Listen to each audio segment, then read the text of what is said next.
বর্তমান নায়াগ্রা ফলসের গড় house value যেটুকুন আমি দেখেছি যে $166,960। 1,66,000 যদি ডলার যদি কারো বাজেট থাকে, আমি বলবো যে তারা এই বাজেটের মধ্যে এমন একটা বাড়ি কিনতে পারবে যে বাড়িতে হয়তো তেমন কোনো কাজ থাকবে না। যে বাড়িটা কিনতে গেলে আমাদের নিউ ইয়র্ক সিটিতে হয়তো $1,000,000 লাগবে, সেটা আমরা নায়াগ্রা ফলসে খুব সুন্দর পরিবেশে এবং সেই পানির কলকলতান, কি সুন্দর একটা পরিবেশ, সেখানে একটি বাড়ির মালিক যদি হতে পারি।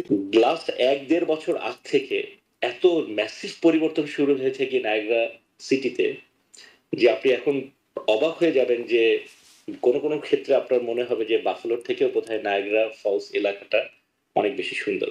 নিউ ইয়র্ক সিটিতে বা শহরে তো বাড়ি কেনা খুব সহজ ব্যাপার নয়, $1,000,000 নিচে কোনো বাড়ি নেই। আপনার কাছে জানতে চাইবো, একটু সস্তায় অথচ বাড়ি কিনতে যে বর্তমানে বাফেলো বা নায়াগ্রা ফলসের এলাকার বাজার পরিস্থিতি সম্পর্কে কেমন সেটা জানতে চাইবো, এবং বর্তমান নায়াগ্রা ফলসের গড় হাউস ভ্যালু যেটুকুন আমি দেখেছি যে $166,960। এটা অনেকের কাছে বেশ সস্তা শোনায়, কিন্তু বাস্তবতার ভিত্তিতে এটা কতটা অ্যাট্রাকটিভ বাজেট, অন্তত যারা বাড়ি ক্রয় করবেন তাদের জন্য। এই দামে বাড়ি কেনার ঝুঁকি আছে কিনা, রিনোভেশন বা মেনটেন্সের জন্য কেমন খরচ হতে পারে, জনাব রাকিব মাহমুদ।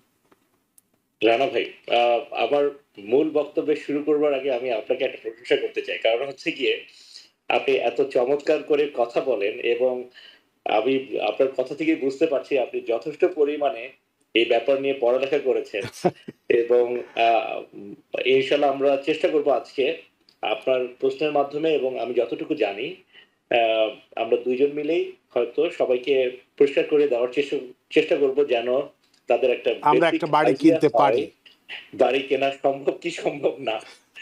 তো আপনি যে নাম্বারটা বলেছেন 1,66,960, নাম্বারটা পারফেক্ট একটা নাম্বার। কেন বলছি, আপনার নরমালি আমরা নায়াগ্রা ফলসে যে বাড়ি কেনাবেচা করি তার মধ্যে আপনার ছোট বাড়ি আছে, মাল্টি ইউনিটের বাড়ি আছে, সিঙ্গেল বাড়ি আছে, 2-3 ইউনিটের বাড়ি আছে, 5-6 ইউনিটের বাড়ি আছে। তো এভারেজে আমি দেখেছি যে 1,40,000 থেকে 1,80,000 এর মধ্যে ভালো কোয়ালিটির বাড়ি পাওয়া যায়। সো 1,66,000 যদি ডলার যদি কারো বাজেট থাকে, আমি বলবো যে তারা এই বাজেটের মধ্যে এমন একটা বাড়ি কিনতে পারবে যে বাড়িতে হয়তো তেমন কোনো কাজ থাকবে না। বাট আমি এটাও বলবো যে এখানে কিন্তু সস্তাতে ভাঙাচোরা বাড়িও পাওয়া যায়, হয়তো 60-65,000 $70,000 পাওয়া যায় বাড়ি। বাট আপনারা যদি নিউ ইয়র্ক সিটি থেকে এখানে এসে ইনভেস্ট করতে চান, কিংবা প্রথমবারের মতো বাড়ি কিনতে চান, সেক্ষেত্রে যেহেতু আপনাদের এক্সপেরিয়েন্স নেই বাড়িটাকে ঠিক করার ক্ষেত্রে, আমি কিন্তু শুধু রিয়েলটার না, আমি পাশাপাশি একজন জেনারেল কন্ট্রাক্টর। আমি লাইসেন্স জেনারেল কন্ট্রাক্টর বাফেলোর, নায়াগ্রা ফলস এবং ডিপিও বেশ কয়েকটা শহরেরই আমি জেনারেল কন্ট্রাক্টর। তো আমি বলবো যে এখানে অনেক নীতিকিটি ব্যাপার আছে, ছোট ছোট জিনিস আছে, যেমন আপনার যদি ফাউন্ডেশনের সমস্যা থাকে সেখানে অনেকগুলি টাকা খরচ হয়ে যাবে গিয়ে। যদি আপনার রুফের সমস্যা থাকে, সেই রুফটা যদি এক লেয়ারের থাকে তাহলে হাফ খরচ, যদি সেটাকে টিয়ার অফ করে নতুন করে রুফ করতে হয় তাহলে হচ্ছে ডাবল খরচ। এবং ডাম্পস্টারের খরচ থেকে শুরু করে অনেক কিছু আবার অ্যাডিশনালি যোগ হয়। আপনার যদি বাসার মধ্যে ইন্টেরিয়র প্লাম্বিং এর সমস্যা থাকে, যার কারণে ড্যামেজ হয়েছে, তো আমি বলবো যে আপনারা যখন বাইরে থেকে এসে বাড়ি কিনবেন তখন 1,60,000 থেকে 1,70,000 যদি আপনাদের বাজেট থাকে, তাহলে নায়াগ্রা ফলসে আপনারা অবশ্যই ভালো একটা বাড়ি কিনতে পারবেন। এবং আমি মনে করি যে নিউ ইয়র্ক সিটির সাথে কম্পেয়ার করলে অবশ্যই এটা একটা বিরাট অপরচুনিটি। এবং ইন টার্মস অফ রিটার্ন আমরা যদি বলি যে আপনি মাল্টি ইউনিটেড 2 বেডরুম ওয়ালা, যদি উপরে 2 বেডরুম নিচে 2 বেডরুম এরকম একটা বাড়ি কিনেন, যেটা ব্রিকের বাড়ি, 1,65,000 থেকে 1,70,000, এবং সেখানে যদি আপনি 1,000, 2,000 ডলার ভাড়া পান, তাহলে তো এটা অবশ্যই একটা ভালো ইনভেস্টমেন্ট, তাই না? আমার মনে হয় আমি ব্যাপারটা বুঝাতে হ্যাঁ, পেরেছি। নিশ্চয়ই। তার মানে আপনার কথা অনুসারে যেটা বুঝতে পারছি যে যে বাড়িটা কিনতে গেলে আমাদের নিউ ইয়র্ক সিটিতে হয়তো $1,000,000 লাগবে, সেটা আমরা নায়াগ্রা ফলসে খুব সুন্দর পরিবেশে এবং সেই পানির কলকলতান, কি সুন্দর একটা পরিবেশ, সেখানে একটি বাড়ির মালিক যদি হতে পারি এবং খুব কম দামে 1,66,000 বা 1,80,000 যেটাই হোক না কেন, 2,200,000 কমের মধ্যে সুন্দর একটি বাড়ি কিনতে পারি। আমরা একটু নায়াগ্রা ফলস থেকে একটু নায়াগ্রা কাউন্টিতে যেতে চাই। তো নায়াগ্রা কাউন্টিতে গড় বাড়ির দাম 244,000-এর মতো, কিন্তু নায়াগ্রা ফলস শহরের গড় বাড়ির দাম এর থেকে কম, যেটা আমি বললাম। এই পার্থক্য থেকে কি বোঝা যায় যে বিশেষ করে শহর বনাম কাউন্টি, এই ভিউয়ের দৃষ্টিকোণ থেকে আপনার কাছে একটু জানতে চাইব যে কোন ক্রেতার জন্য শহরাংশে থাকা বেশি উপকারী হতে পারে এবং কেন? দারুণ একটা প্রশ্ন করেছেন, কারণ অনেকেরই হয়তো এই ব্যাপারে ততটা আইডিয়া নেই। আমরা যদি ঢাকা শহরের কথা বলি, আমরা যেহেতু বাঙালিরা অনেকেই আছি, তো ঢাকা শহরের তো ঢাকা শহর একটা অনেক বড় শহর, বাট সেখানে তো গুলশান একটা অংশ, উত্তরা একটা অংশ, মোহাম্মদপুর একটা অংশ। তো বিভিন্ন এলাকায় আপনার তো অবশ্যই বাড়ির দামের একটা তফাৎ থাকে, তাই না? তো সেরকম কাউন্টি হচ্ছে কি অনেক বড় একটা অংশ, এবং কাউন্টির আন্ডারে আমার ধারণা খুব সম্ভবত প্রায় 17টার মতো সিটি আছে। তো আমি যদি হিসাব করি, কাউন্টির ক্ষেত্রে অবশ্যই বাজেটটা একটু বেশি। তার কারণ হচ্ছে গিয়ে যেমন ধরেন লুইসটাউন। লুইসটাউন খুব চমৎকার একটা জায়গা। ইয়াংস্টাউন, আম আপনার লকপোর্ট, লকপোর্ট হচ্ছে কি মিডিয়াম ক্যাটেগরির। উইলসন হাই রেঞ্জ ক্যাটেগরির। আপনার একেবারে লেকের পাশে বাড়িগুলি। অলকট লেকের পাশে, বাট কিছুটা দূরে নিউফেন, এইসব এরকম বেশ কিছু শহর মিলিয়ে হচ্ছে গিয়ে নায়াগ্রা কাউন্টি। আর নায়াগ্রা সিটি হচ্ছে কি তারই একটা ছোট অংশ। তো যখন কাউন্টির কথা বলবো, তখন এই এক্সপেন্সিভ জায়গাগুলিতে যেখানে $1.5 মিলিয়ন, $1 মিলিয়ন, $1.2 মিলিয়ন বাড়িও আছে, এবং অসম্ভব সুন্দর সেই বাড়িগুলি। তো ওই বাড়িগুলি এবং কম বাড়ির দাম সবকিছু মিলেই তো আমরা এভারেজ করে হয়তো একটু বেশি, হয়তো আপনারা, আমার মনে হয় যে ওইভাবে কনফিউজ না হয়ে আমরা মনে করি গিয়ে যে আপনার বাজেটটা খুব ইম্পর্টেন্ট একটা ব্যাপার।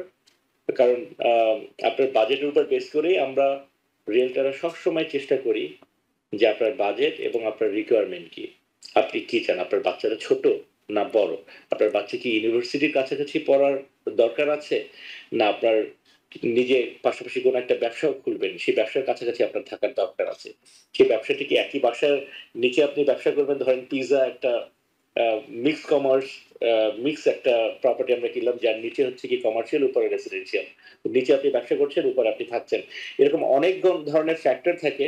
তো অবশ্যই আমি বলবো যে এই ফ্যাক্টরগুলি আমরা যোগ করে আমরা রিয়েলটার অলওয়েজ চেষ্টা করি যে কত কম খরচে কত ভালো একটা প্রপার্টি আমরা বের করতে পারি, যেন এটা আপনাকে উপকার দেয় লং টার্মে এবং শর্ট টার্মে, আপনার জন্য কাজে লাগে। তো আমি মনে করি যে সেটা অনেক বেশি ইম্পর্টেন্ট। নায়াগ্রা কাউন্টির ক্ষেত্রে অনেক ভালো ভালো, ধরেন আপনি যদি নিজে পার্সোনালি থাকতে চান, সেক্ষেত্রে আমি বলবো যে নায়াগ্রা টাউনে থাকা উচিত। নায়াগ্রা সিটি এবং টাউন কিন্তু এক জিনিস না, দুটো আলাদা।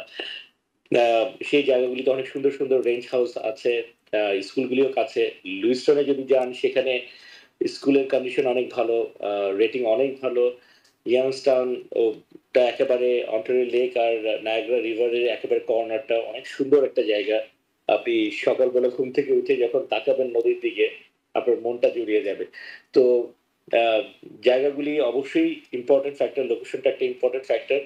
আবার আপনার বাজেটও তো অবশ্যই ইম্পর্টেন্ট ফ্যাক্টর। আপনি কি 1.5 মিলিয়নের মধ্যে বাড়ি কিনতে যাচ্ছেন, নাকি আপনি 80,000 to 100,000 এর মধ্যে বাড়ি কিনতে চাচ্ছেন? So that's a very important thing, I believe. যেটা বাংলা ভাষায় একটা প্রবাদ আছে যে যত চিনি তত মিষ্টি, বা যত গুড় তত মিষ্টি।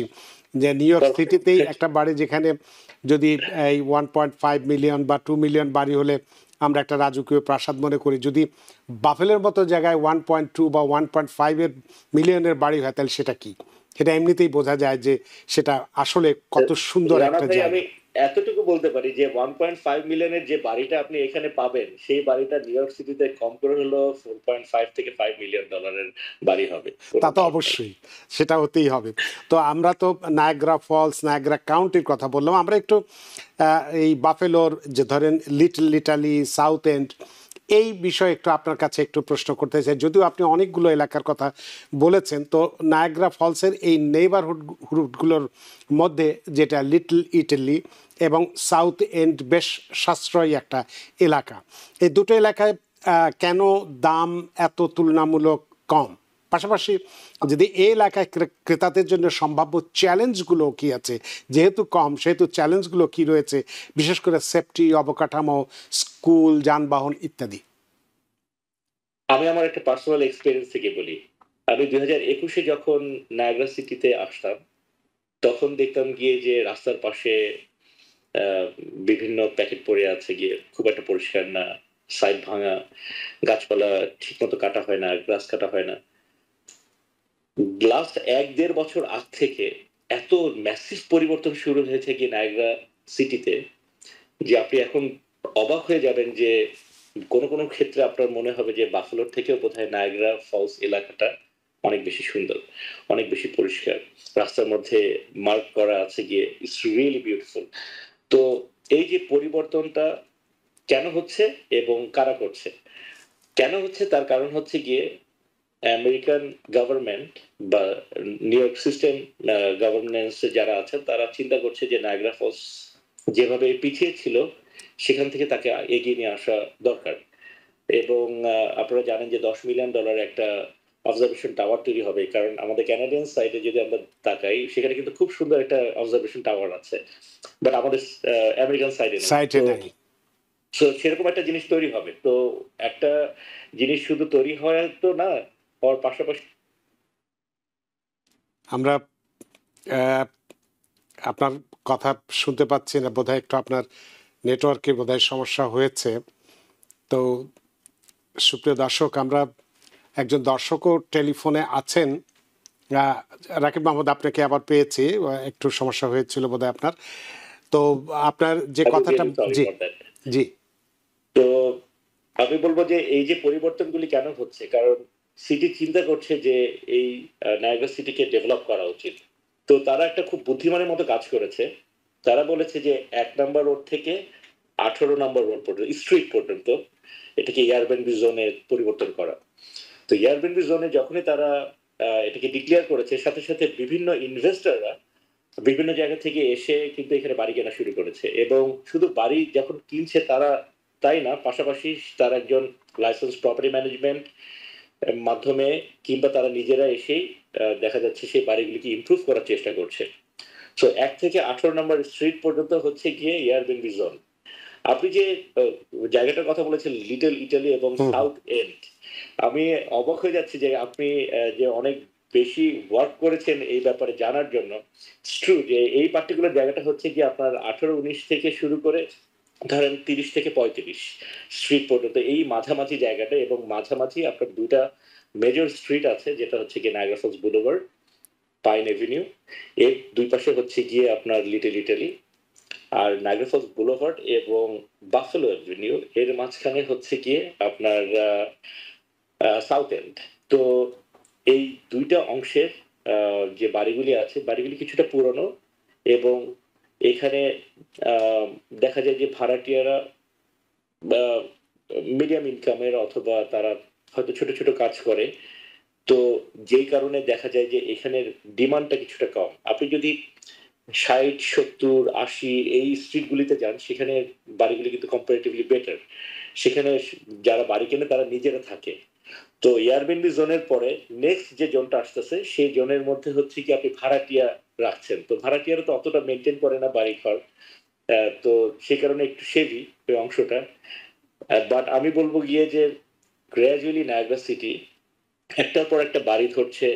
আজকে আমি যেহেতু লিড সার্টিফাইড, তো আজকে নায়াগ্রা কাউন্টি হেলথের এক ৪ জন ইন্সপেক্টরের সাথে আমরা একটা বাড়িতে ইন্সপেকশন করেছি, এবং আমরা চেষ্টা করেছি যে কি কি সমস্যাগুলি আছে সেগুলি বের করার জন্য। তো এই পার্টিকুলার রিজনগুলির জন্য ওই অংশটায় বাড়ির দাম এখনো কিছুটা কম, অনেক বাট কম আমার আছে। হ্যাঁ, অনেক কম, বাট আমার ধারণা maybe another 1.5 years it will change. আপনি হয়তো অনেক বাড়ি খুঁজেই অনেক পাবেন না। ধন্যবাদ আপনার এই চমৎকার ইনফরমেশনগুলো দেওয়ার জন্য। আমাদের হাতে সময় কম, বেশ কয়েকজন দর্শক টেলিফোনে আছে, একটু ফোনটা নিয়ে নিই। সুপ্রিয় দর্শককে আছেন টেলিফোনে, দয়া করে নাম পরিচয় দিয়ে আপনার প্রশ্নটি করুন। হ্যালো, আসসালামু আলাইকুম। ওয়াসলাম। আহ, আমার একটা প্রশ্ন ছিল। জি আমি একটা বাড়ি কন্ট্রাক্ট করছি জুলাই 25 তারিখে। জি তো বাড়িটা প্রথমে বলছে ওরা টাইটেলের প্রবলেম ছিল, ভাইলেশন ছিল, ওগুলো ক্লিয়ার হইলে আমাদেরকে ক্লোজিং ডেট দিবে। জি আমরা কন্ট্রাক্ট সময় বলছি ব্যাক এন্ড হাউস ডেলিভারি দিতে হবে, জি বাট ওরা আজকে ক্লোজিং ডেট ছিল, ওরা বলছে যে ক্লোজিং এর পরও মালিক থাকবে। এখন আমরা কন্ডিশন দিচ্ছি যে আমরা ক্লোজিং টেবিলে আমরা সাবি বুঝি নিব ব্যাক এন্ড হাউস, বাট মালিক মানতেছে না, মালিক স্টিল বলতেছে ও ক্লোজিং এর পরে থাকবো। এখন এই সপ্তাহে আমরা ক্লোজিং এ যাইতে রাজি হয় নাই। এখন ওরা আর ক্লোজিং ডেট দিতেছে না, আমাদের সাথে কোনো যোগাযোগ করতেছে না, ইভেন আমাদের লয়ারের সাথে কোনো যোগাযোগ করতেছে না। এই এখন ক্ষেত্রে আপনার আমরা করণীয় করতে কি? পারি? আমাদের কি আমরা $10,000 দিয়ে কন্ট্রাক্ট করছি, আমরা কি আমাদের কন্ট্রাক্ট মানিতে কিভাবে ফিরে পাবো? এটা ফেরত পাবেন আমরা সেটি। বাড়িতে যদি না নিতে পারি। অনেক ধন্যবাদ আপনার প্রশ্নের জন্য জনাব রাকিব মাহমুদ। উনি চমৎকার একটা প্রশ্ন করেছে এবং এরকম ঘটনা হরহামেশা যে হয় তা না, খুব কম হয়, মাঝে মাঝে হয়। এরকম দুষ্ট প্রকৃতির কিছু মানুষ থাকে যারা হয়তো এরকম সমস্যা তৈরি করে। তো আমি বলবো গিয়ে যে আপুকে আমি জিজ্ঞেস করবো যে আপনি কি কোনো রিয়েলটারের মাধ্যমে কি আপনি গিয়েছেন বাড়িটা কেনার জন্য? লাইনটা কেটে গেছে বোধহয়। আচ্ছা, তো রিয়েলটারের মাধ্যমে যদি তা আপনি কি কোনো রিয়েলটারের মাধ্যমে কিনেছেন? আমাদের কোনো ব্রোকার নাই, বাট সেলারের ব্রোকারের সাথে আমরা জিলোর মাধ্যমে বাড়িতে ইয়ে করছি। আচ্ছা, আচ্ছা, বুঝতে পেরেছি। সেই ক্ষেত্রে আপনাদের দুইজনের সেলার এবং বায়ার সাইডে দুইজন অ্যাটর্নি থাকার কথা। হয়তো একজন আপনার এজেন্ট থাকতে পারে ডুয়েল এজেন্ট হিসেবে, বাট ব্রোকারও এবং একজন থাকতে পারে, বাট আপনাদের অবশ্যই অবশ্যই দুইজন অ্যাটর্নি থাকতে হবে। তো আপনার সাইডে যদি দুইজন অ্যাটর্নি না থাকে সেক্ষেত্রে আপনি ইচ্ছা করলে একজন আমাদের অ্যাটর্নিকে ব্রোকার নাই, বাট অ্যাটর্নি আছে আমাদের। এক্সেলেন্ট। তো অ্যাটর্নিকে বলবেন যে তাদেরকে একটা চিঠি দেওয়া যেতে পারে গিয়ে, যে চিঠির মাধ্যমে একটা পার্টিকুলার টাইম ফ্রেম দিতে হয় গিয়ে, কারণ আপনাদের কন্ট্রাক্ট অফ সেলের মধ্যে যদি লেখা থাকে যে আপনারা ভ্যাকেন্ট বাড়ি নেবেন এবং কন্ট্রাক্ট অফ সেলের মধ্যে যদি লেখা থাকে যে ভায়োলেশন রিমুভ করে দিতে হবে, সেক্ষেত্রে অবশ্যই অবশ্যই এটা রেসপন্সিবিলিটি হচ্ছে সেলারের টু ডু দ্যাট থিং। তো আমি আপনার কথা শুনে আমি যতটুকু বুঝতে পারছি মোস্ট লাইকলি সেলার একটু সংক্ষেপে উত্তর দেবেন, আরেকজন দর্শক আছে এবং সময়ও নেই। সেলার হয়তো নতুন কোনো বাড়িতে যাবার তার কোনো প্ল্যান নাই, অথবা সে ভায়োলেশন গুলো এখনো রিমুভ করতে পারেনি। তো সেক্ষেত্রে করণীয় হচ্ছে গিয়ে যে যদি কোনো কারণে সে ভায়োলেশন রিমুভ না করতে পারে, আপনি চাইলে আপনার অ্যাটর্নির মাধ্যমে আপনি একটা কম্পেনসেশন মানি চেতে পারেন গিয়ে, যে আপনার এই ভায়োলেশন গুলি রিমুভ করবার জন্য $20,000 প্রয়োজন হতে পারে। সো সেই টাকাটা কেটে যাবে গিয়ে। অথবা যদি আপনি এই কন্ট্রাক্ট থেকে বের হয়ে যেতে চান, যেহেতু সে টাইম ফ্রেম মেনটেন করেনি, অবশ্যই আপনি সেইখান থেকে বের হয়ে যেতে পারেন এবং সেক্ষেত্রে সে বাধ্য আপনার সে টাকাকে ফেরত দেওয়ার জন্য। নিউ ইয়র্ক থেকে সম্প্রচারিত TVN 24 টেলিভিশন বিশ্বজুড়ে বাঙালির কণ্ঠস্বর।